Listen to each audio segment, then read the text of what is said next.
Good morning.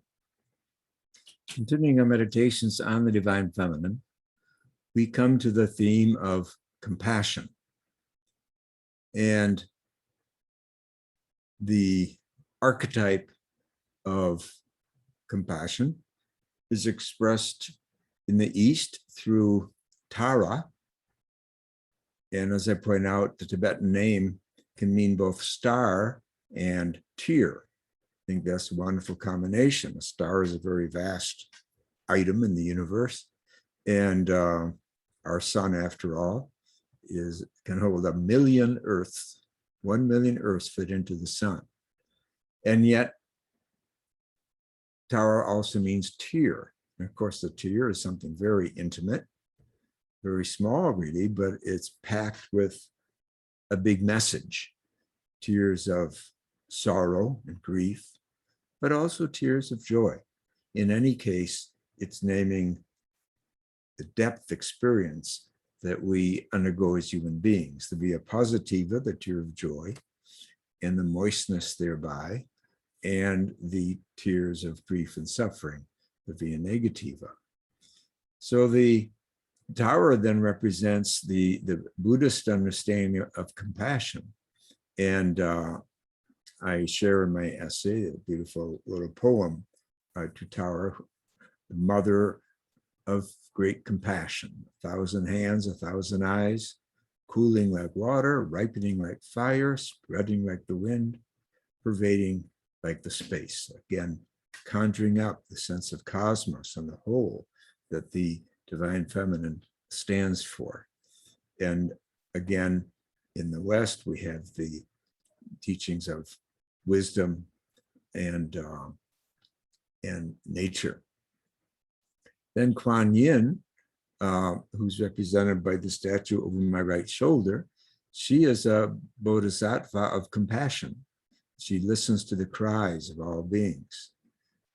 And she's omnipresent in the lands of the universe. And she pours spiritual rain like nectar everywhere, quenching the flames of distress, quenching the flames of distress. So both of these images speak for compassion. Now, a number of years ago, I wrote my major work on compassion called The Spirituality Named Compassion.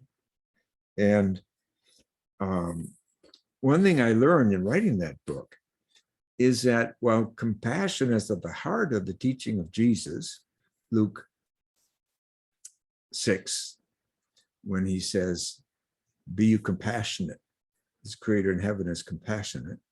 So he's bringing forward the Jewish teaching that compassion is the secret name for God, that God and compassion go together. Compassion is a name for divinity. That's the Jewish tradition. And Jesus was explicit about it. In fact, he let the secret out of the bag, you might say, no longer a secret. But what I found was, looking at the history of Christian spiritual theology in the West especially, that the word contemplation is far, far, far more utilized than the word compassion. It's kind of strange because the word for contemplation, there isn't a Hebrew word for contemplation as such. Theoria is the Greek word for contemplation.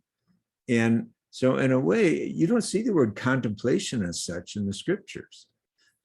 You see the word solitude and stillness. Jesus had to go out in the desert often, in the wilderness, to get away from people and the hassle and all that. He wanted solitude, and we read in the Psalm, "Be still and know that I am God." So there's plenty of reference to stillness. But my point is that there's even more reference to compassion. But compassion, I found years ago, in our Western tradition has been very, very undervalued and underwritten about, even though it's primal in the Jewish tradition. And as I say, as another name for divinity. And I suspect that the reason that compassion has been kind of sidelined as a spiritual category in favor of contemplation is that there's something feminine about compassion. The word, of course, in its root meaning in Hebrew and Arabic comes the word for womb. So compassion comes with mammals and with women and with mothers. And I suspect that a lot of patriarchal theologians were not at home with the word compassion, and they preferred contemplation, which they usually define as climbing Jacob's ladder, climbing up away from mother, the earth, matter, away from matter. Mater means mother, is almost identical to the word materia, matter. So the idea was you have to escape matter to experience the divine. That's not Jesus' perspective at all. It's not a Jewish perspective. In that tradition, which is the biblical tradition, you wrestle with divinity, and you wrestle with justice and injustice. And all that is part of the work of compassion. So the return of the divine feminine, which the East speaks about explicitly, and the West has plenty of wisdom around, but we've not been promoting it as much as we should in Western spirituality. This is a time for compassion to return. And that's part of finding a balance between compassion and contemplation. And compassion as action, compassion as bringing forth justice, bringing forth healing, or bringing forth the struggle for balance and fairness. Both feminine energies and masculine energies come together in compassion. As the psalmist says, compassion is where peace and justice kiss.